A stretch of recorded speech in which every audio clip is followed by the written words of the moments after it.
Chuck Noll's first task was to change a culture of losing that had festered throughout the 60s. Back in the early 60s, with Buddy Parker as the coach, he allowed certain freedoms and certain attitudes that were certainly a lot different than what Chuck Noll would have allowed. And I remember one time they had us run a mile course through the woods, and as we ran down the hill, half the veteran players took out cigarettes packs out of their shorts and lit up a smoke, and all the rookies ran through the woods, and we came back after the mile run, and they jumped back in the thing and sprinted up the hill, and the coaches thought they'd done the run. And I was thinking, how could this possibly be? The first practice, after he'd given that tough speech, all the players, gathered around him and sort of acted almost in a collegiate fashion, started making a lot of noise and shouting and yelling and showing enthusiasm.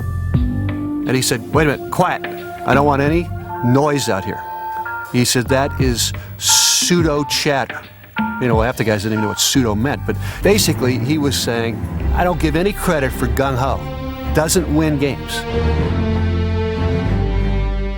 I can't ever recall an encounter with Chuck about getting tossed out of a ball game.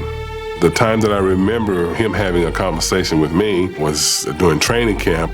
I wanted to get my equipment, but the equipment room was closed, and I, kicked the door down and got my equipment and went to my room, and Chuck came by later and said, "That'll be $500. That's all he said.